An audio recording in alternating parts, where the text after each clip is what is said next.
Good morning, friends.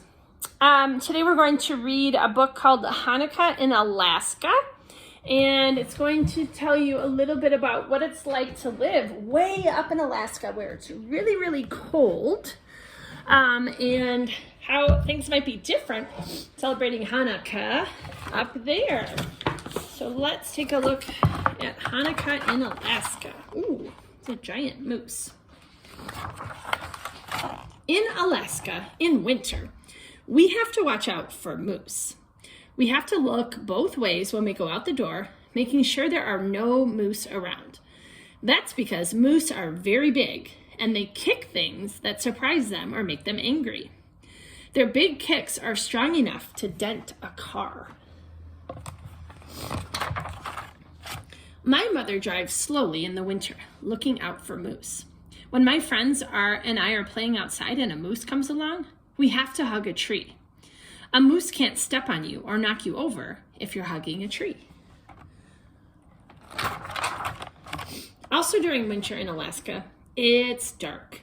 Not just at night for sleeping, but almost all the time. It doesn't get light until it's already snack time at school. And it's dark again practically right after lunch. Daytime is only 5 hours long. And sometimes when there's so much snow that it covers up the windows, daylight can barely even peek in. Alaska snow piles up everywhere. It gets so deep that the moose with their skinny legs have trouble walking in it. And they like to use people's clear driveways and paths.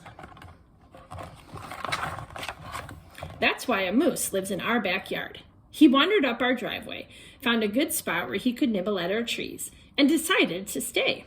He sleeps in our yard and eats our trees. I try throwing carrots to him, even cookies, but he really likes the tree with my blue swing on it. I'm worried about my swing. Once, we saw a moose walking around town with a swing in his antlers. He'd gotten tangled and just tore the whole swing away.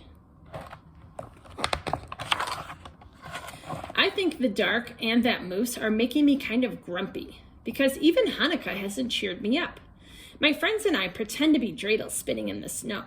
And when the mail lady comes, she always has another present for me from my aunts and uncles outside. Do you know that everywhere else from Alaska is called outside? But every time I light a new candle in our menorah, I look out the window and it's still dark. And that moose is still there, too close to my swing and eating our trees. My mother and I throw him some apples, hoping he'll like them instead. But he just watches them fall and eats more trees. One night, as I'm lighting the last Hanukkah candle, my father says, "Let's go outside. I have something to show you." "With the moose out there?" "Oh, don't worry. We'll stay far away." I put on my long underwear, 2 layers of socks. I put on my thick, baggy sweatpants and a sweatshirt.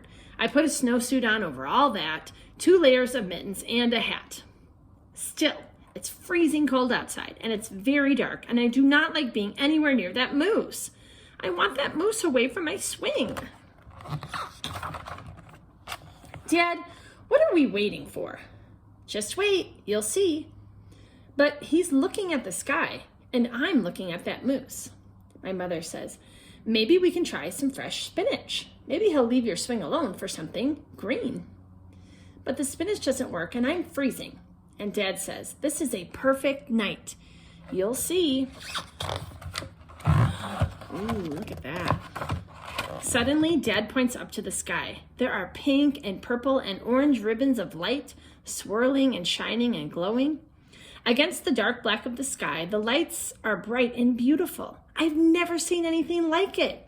So much light and so big, filling the sky. A rainbow on that black velvet. They're called the Northern Lights, Dad says. Aurora Borealis. They happen especially up here in Alaska, but only when the sky is just right. It's like our very own Hanukkah Festival of Lights. It looks like ribbons of wax, all the candles from all the menorahs melting into that dark sky, lighting it up. I stare at those lights, and I stare so hard, I don't even notice the moose sticking his head through my swing. Next thing I know, the moose is yanking on that chain, pulling on the whole tree. Click, clack, snark. I can't stand it. That moose is going to tear everything up. But then I have an idea. I run into the house and run back outside with my hands full. I wave what I have at the moose, and he sniffs, turning his head away from the swing. I back up, laying what I have down in the snow. The moose stretches his head, reaches for it.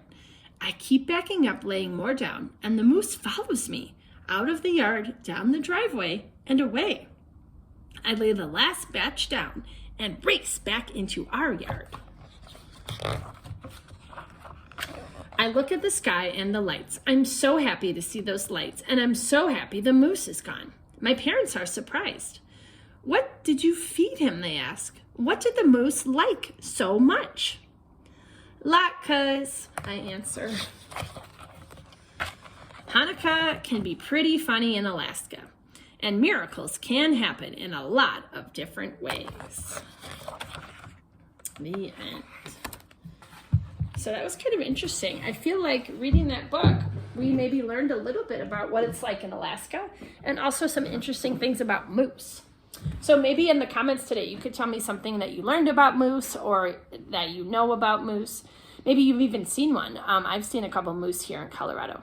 Or you could tell me about the Northern Lights, if you've ever seen those, or if you've seen something else really cool in the sky. All right, friends, we'll see you tomorrow.